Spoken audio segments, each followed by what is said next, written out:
At this point, it's no secret that Marvel movies, despite their generally decent bar of quality they don't dip below, are starting to sort of blur together, despite their best intentions. With this in mind, Doctor Strange and the Multiverse of Madness is a strangely dichotomous beast, wild and daring one minute, and then pat and cloying the next. Fortunately, the best bits come later once the movies stop going through the motions, pretending to care about story and character, and just starts having fun. Now, that fun being gross, dark, and a little violent, or at least as much as you can expect from a Marvel movie. All of this is made possible by famed gross-out director Sam Raimi, known for his excellent early 2000s Spider-Man films and the enduringly popular Evil Dead series, which is a clear influence on this Doctor Strange sequel. Now, hopefully the employment of his distinctive directing style is a portent of things to come from Marvel, that is, handpicking more interesting flavors of director rather than just shoehorning someone bland enough to blend into the sterile film language that the Russo brothers have put down. Now, don't worry, you won't feel adrift watching Multiverse of Madness. It doesn't feel disconnected from the mainline entries in terms of tone or what happens, except it definitely gets a free pass to murder whomever it pleases, since most of it takes place in a different dimension.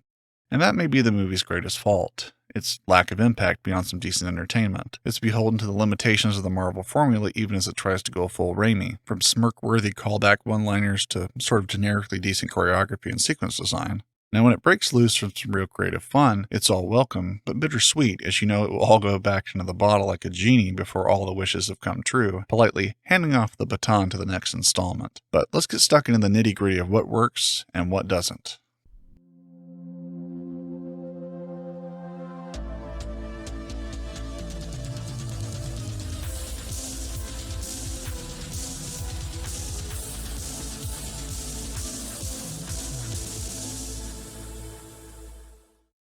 The story setup is pretty straightforward even for a Marvel movie. New character America Chavez is the hinge upon which the whole narrative turns, as she has the power to travel between different universes and has become the target of those who wish to extract her power and use it for their evil ends.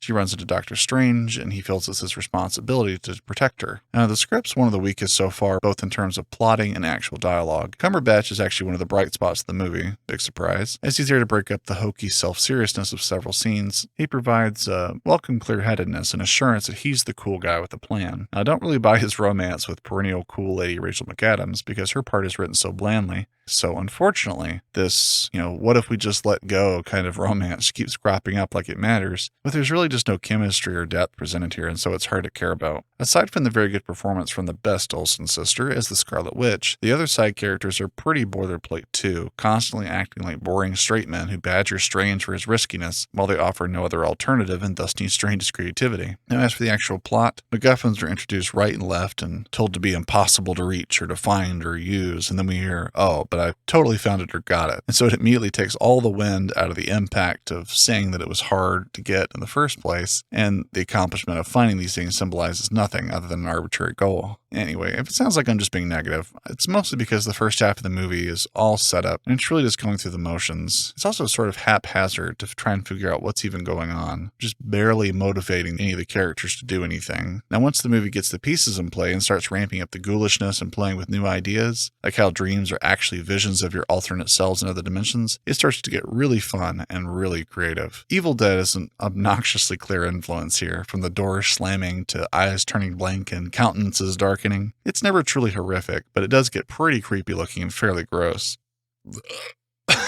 And then characters start getting murked right and left until Strange realizes he has to dig deep and pull off a very creative and macabre spell to save the day. Now, I won't spoil it here, but suffice to say, it's not only really cool looking conceptually, but is graphically incredible to witness and is one of the best looking things that has come out of a Marvel movie to date. The special effects in general are just excellent. There's some really gnarly little details and fluid animation everywhere, from disembodied evil spirits flooding the screen to various supernatural monsters like this one-eyed octopus that just brims with clarity and realism. I also have to commend one of the most creatively goofy and excellent fight scenes ever put in a Marvel film, where characters are slinging spells at each other with the gimmick that they're essentially animating the notes off of the sheet music on a nearby piano, and so the notes that they animate are conveniently following a dramatic score that's accompanying the action. Just a really self-aware melding of the two things happening simultaneously. Now, obviously this is all flavor, but it's so creative and fun to see play out, and I really encourage more distinctive choices like this in the future of these franchises. So that's my very short, spoiler-free Doctor Strange in the Multiverse of Madness review. It's one of the weaker written entries in the whole cinematic universe, with melodramatic dialogue about MacGuffins that don't even end up mattering to the plot at all, forced romances, and more.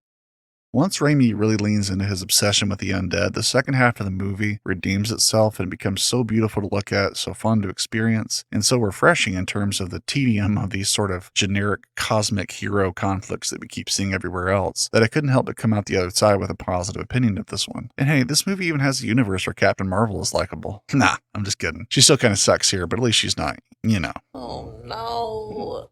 So go see Multiverse of Madness. It's a little creaky, but it has a fun villain, great effects, and a real sense of fun and liveliness that's to be encouraged in forthcoming Marvel movies. And as the great Stan Lee would say, Excelsior!